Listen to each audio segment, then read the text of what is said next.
So in this video I'm going to talk about how I start and end my rounds in granny stitch.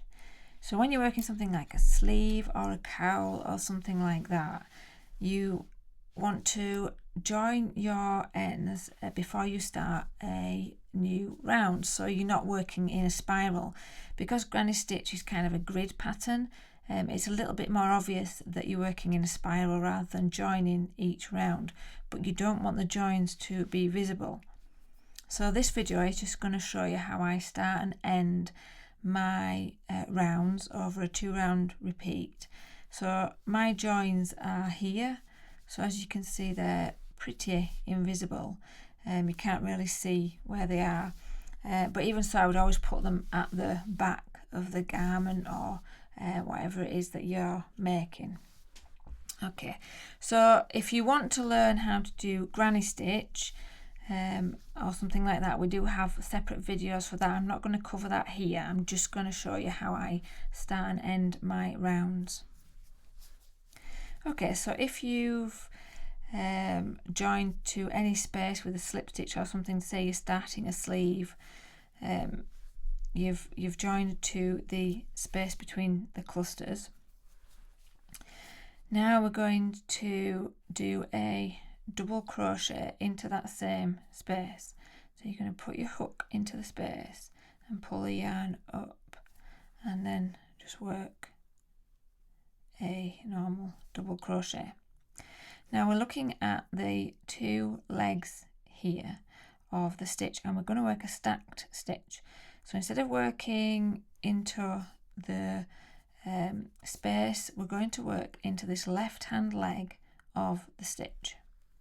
So we're going to put a hook between the 2 legs and just do that left hand loop, and we're going to pull the yarn through and we're going to do another double crochet. So we've stacked 2 double crochets on top of each other, which is the height of a treble. Now this acts as our sort of 3rd treble in the cluster for this space, so we're going to leave that there and then we're going to start working the rest of our clusters. So we're doing our 3 trebles in the next space. So if you just carry on working your clusters into the space all the way around, end with a cluster in this space here, so that's the space before our starting post, and then I'll show you how to finish this off. So I've continued to work all my way around, and this is where we started. This is our stacked stitch here in our starting space. So I've put my last cluster in the space before. So now we're going to work 2 trebles into this starting space.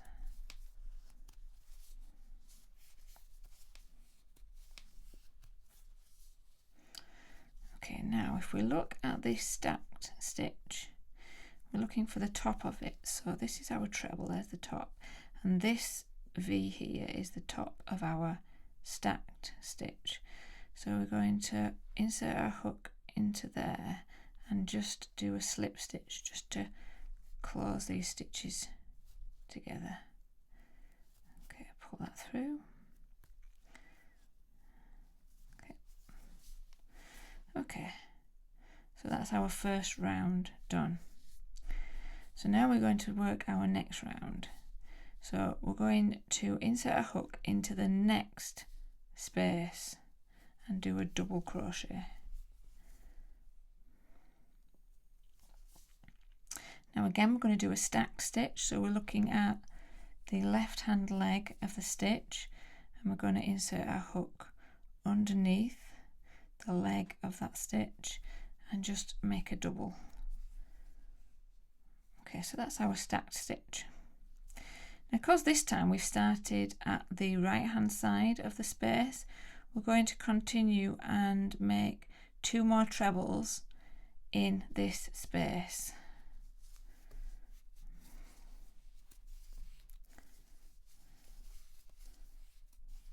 So that is our 3 stitch cluster, and then just carry on working around, putting your clusters in the spaces until you get to the end, and just finish with a cluster in our last space, and then I'll show you how to join. So you can see I've worked all the way back round and I've finished with a cluster in that last space.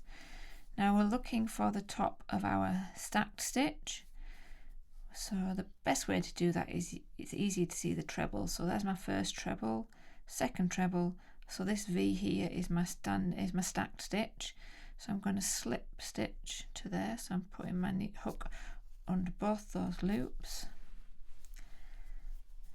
and then I'm going to yarn over and oops, pull that through and pull that through the stitch and just tighten that up.